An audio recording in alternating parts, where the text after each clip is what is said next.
السلام علیکم، بسم اللہ الرحمن الرحیم، صلی اللہ علی محمد۔ پچھلی ویڈیو پارٹ 5 میں ہم نے ایکسپلین کیا تھا کہ بحیرہ راہب نے کہا آپ صلی اللہ علیہ وسلم کی جان کو ملک شام میں خطرہ ہے، اس لیے انہیں وہاں مت لے جائیے۔ تو اس وجہ سے ابو طالب نے اپنا مال وہیں بیچ کر واپس مکہ آ گئے تھے۔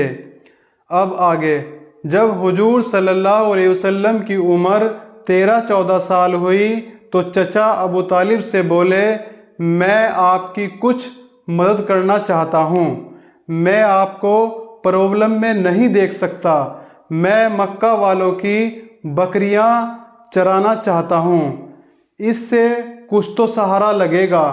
ابو طالب نے منع کیا، پر حضور صلی اللہ علیہ وسلم نے ان کو ایگری کر لیا۔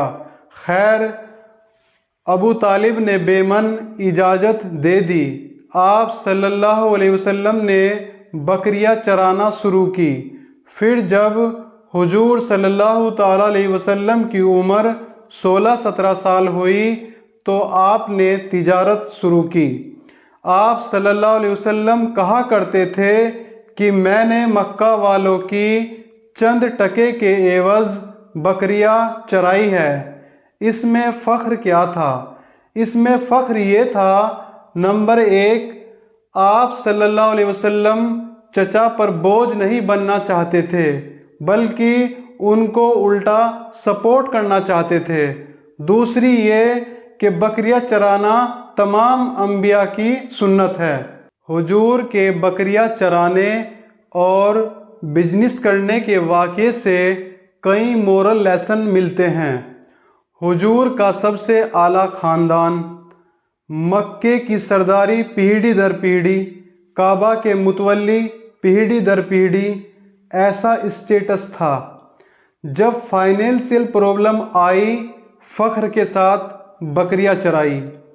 اس سے یہ پتہ چلتا ہے کہ اسلام میں کوئی بھی پروفیشن نہ گھٹیا ہے نہ افضل، سوائے ایک پروفیشن کے، وہ ہے بھیک مانگنا۔ بھیک مانگنا جائز ہے، لیکن اسلام میں لائق نہیں ہے۔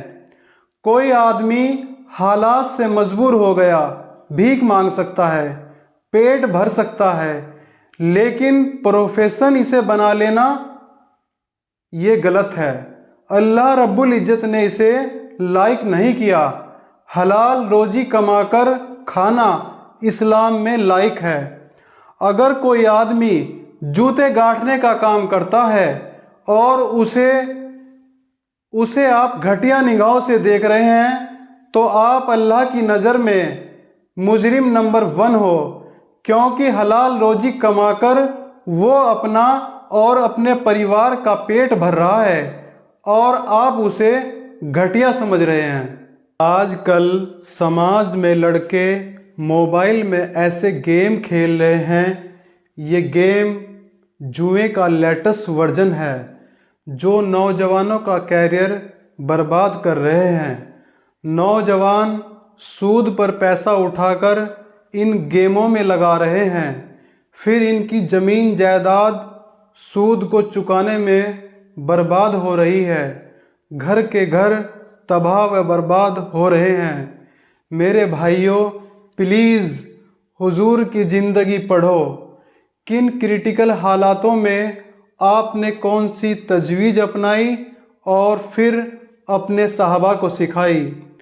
حضور صلی اللہ علیہ وسلم نے فرمایا، رزق کے 10 دروازے ہیں، 9 دروازے تجارت میں کھلتے ہیں، باقی ایک دروازے میں سارے شامل ہیں۔ ہمارے سماج میں عام طور پر لڑکے جاب لیس رہتے ہیں۔ اگر انہیں تجارت کی صلاح دو تو نہیں، میں ایم اے ہوں، میں ایم ایس سی ہوں، میں بی ٹیک ہوں، میں ایم ٹیک ہوں، وغیرہ وغیرہ، جاب اور اسٹیٹس کے چکر میں عمر گزار دیتے ہیں، ایک لمبی زندگی بے روزگاری میں کاٹ دیتے ہیں۔ یہاں میں ایک سرور کائنات کے صحابہ کا واقعہ کوڈ کروں گا جو سمیر سر نے اپنے انداز میں بیان کیا ہے۔ عبد الرحمن بن عوف رضی اللہ تعالیٰ عنہ کا نام سنا ہوگا۔ یہ ایک صحابی رسول تھے جن کا کارواں جب چلتا تھا تو پہلا اونٹ مدینے میں اور آخری اونٹ جہاں وہ ہوتے، اتنا بڑا قافلہ تھا۔ یہ ہجرت کر کے مدینہ آئے تھے، ادھار لے کر انہوں نے بزنس شروع کیا۔ عبد الرحمن رضی اللہ تعالیٰ عنہ سب سے سستا بیچتے تھے۔ کیا امیزون دنیا میں سب سے سستا بیچتا ہے؟ چائنا دنیا میں سب سے سستا بیچتا ہے؟ عبد الرحمن بن عوف بیچا ہوا مال واپس لیتے تھے خراب نکل جانے پر۔ کیا امیزون واپس لیتا ہے؟ عبد الرحمن بن عوف اپنے پروڈکٹ کی کوالٹی اور خامی بتا کر بیچتے تھے۔ کیا ریٹنگ اور ریویو کے ذریعے امیزون بھی یہی کرتا ہے؟ عبد الرحمن بن عوف رضی اللہ تعالیٰ عنہ مارکیٹ میں سب سے سستا بیچتے تھے۔ کیا امیزون کا مارکیٹ میں کوئی پرائز میں بیٹ کر سکتا ہے؟ آپ جب موبائل لینے جاتے ہیں تو کہاں پرائز چیک کرتے ہیں، امیزون یا فلپ کارٹ سے؟ آپ کو ایک بات بولوں، انہوں نے اپنی مینجمنٹ کی کتاب آپ کو پکڑا دی اور آپ کے بزنس کرنے کے سارے پرنسپل وہ لے گئے۔